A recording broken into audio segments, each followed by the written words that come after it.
मनोज जी ने कहा हम कानून के जानकार नहीं हैं। मैं मानता हूं घटिया सड़क बना देने वाला, पैसा लेके एफआईआर लिखने वाला पुलिस वाला, बिजली की चोरी कराने वाला जूनियर इंजीनियर, उनके पाप छोटे हैं। जिस अधिकारी की कारगुजारी से एक भर्ती लटक जाती है, वो लाखों परिवारों के साथ विश्वासघात होता है। वो राष्ट्रद्रोह से बड़ा द्रोह है, वो राज्यद्रोह से बड़ा द्रोह है। लाखों नौजवानों के आंखों से सपनों की जगह आंसू बहता है। मुझे जवानी याद है, मुझे उसके लिए टेबुलेशन चार्ट नहीं चाहिए। मैं बता दूंगा किन किन भर्तियों में अधिकारियों के नाकारापन के चलते भर्तियां अदालत में लटक गई। बताऊं कैसे हो गया, कौन जिम्मेदार है? 5-5, 7-7 प्रश्न गलत पर्चे में, लड़के अदालत में चले गए, अदालत ने तलब कर लिया कि ये क्या है, व्हाट इज नॉनसेंस। किसकी जिम्मेदारी लगाऊं? सबको बरी कर दूं? ना जी ना, ये नहीं हो सकता। ऐसा ना हो इसके लिए पेशबंदी की बात करने आया था आज मैं। सीधी लक्ष्मण रेखा नहीं, अग्नि रेखा खींचिए और एक और बैठक बुलाई जाए ऐसी ही, जिसमें मुख्यमंत्री जी सीधे सपाट ये कहें इन सब लोगों से कि भाई लंबी चौड़ी बात नहीं, भाषण नहीं, आपके अधीन आने वाली भर्ती लटकी भटकी अटकी तो इस बार तैयार रहिएगा, जेल आप चुन लो। नैनी जाना चाहेंगे कि फतेहगढ़? जेल आप चुन लो, लेकिन भेज देंगे। कोई कानून नहीं रोकता आपको ना। सरकार सार्वभौम होती है, उसकी प्रभुसत्ता है संवैधानिक तौर पर। ये छोटा पाप है क्या? परीक्षा नियंत्रक जेल क्यों नहीं जाए?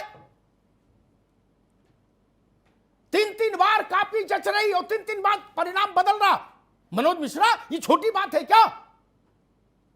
कौन लोग थे जिन्होंने ऐसा धतकर्म किया? पहली बार जिसको 30 मिले, अगली बार उसको 45 मिल गए रिवीजन में।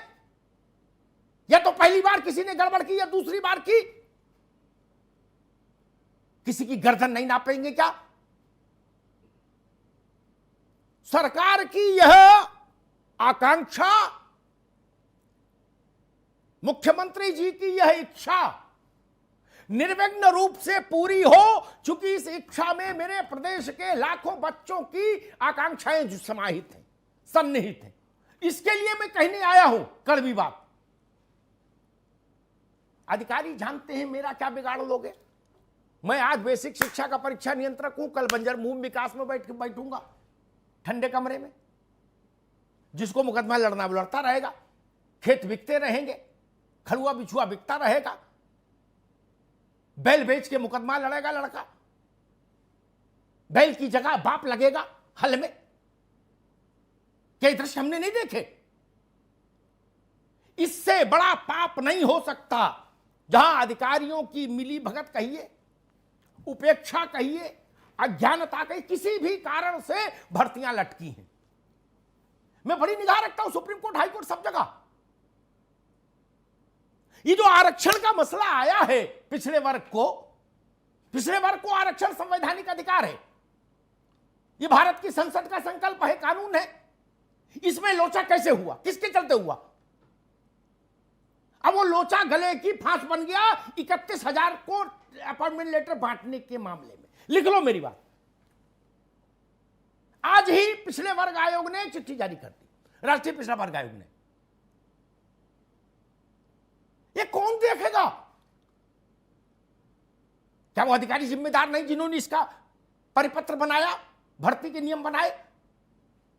बहुत सारे मुकदमे मैंने ऐसे देखे मनोज बाबू, जिनमें अदालतों ने कहा कि विज्ञापन जारी होने के बाद विज्ञापन के नियमों में अंतर नहीं, परिवर्तन नहीं हो सकता, लेकिन अधिकारियों ने 3-3 बार परिवर्तन किए, उसके चलते भर्तियां फंसी।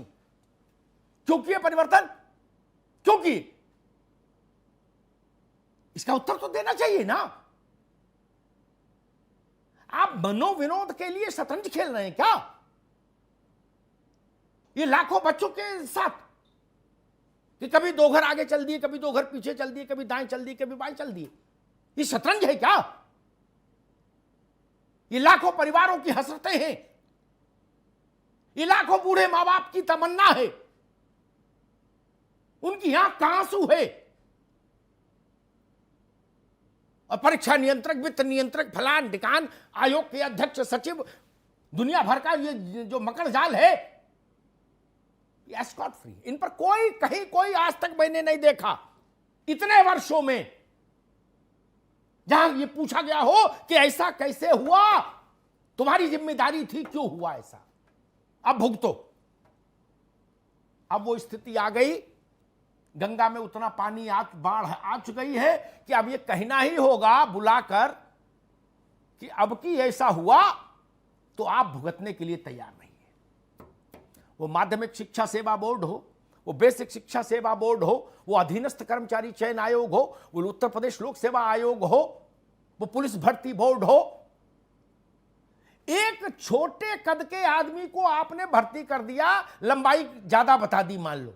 सुन लीजिए मनोज मिश्रा, ठीक है ना, वहां पॉलिटिकल विल काम नहीं आती। उसकी लंबाई थी 5 फुट 4 इंच, आपने लिख दी कागज में 6। पता लगा गौरव दुबे को पता लग गया, ये हाई कोर्ट चले गए, हाई कोर्ट ने कहा सारे रिजल्ट रोक दो, फर्जीवाड़ा हुआ है, रीचेकिंग कराओ। गई भैंस पानी में, बिल्कुल गई ना। वह भाजपा, सपा, बसपा, कांग्रेस क्या कर लेंगे? और आप गौरव दुबे को मुकदमा लड़ने से तो नहीं रोक सकते।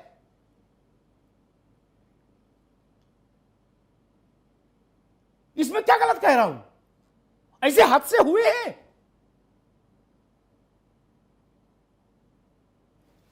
देखा गया कौन सी परीक्षा थी, उसमें कॉपी जलाई गई, वहां उस पर आयोग में, परिषद के कार्यालय में बच्चों ने कहा कि ये क्या हो रहा है। कॉपी एक ही बार ईमानदारी से क्यों नहीं जचे? रिवॉल्यूशन में बार बार क्यों जाना पड़े? और जब इतना फर्क आता है तो लड़का हाईकोर्ट चला जाता है तत्काल। वकीलों का जीवन भी चलना चाहिए, सबका साथ सबका विकास, वकीलों का भी विकास हो रहा है, गरीब का खेत बिक रहा है, मुकदमा चल रहा है। सुप्रीम कोर्ट में देश के जितने बड़े वकील हैं वो सब उत्तर प्रदेश के भर्तियों के मुकदमे लड़ चुके। आपको जानकारी है सबको?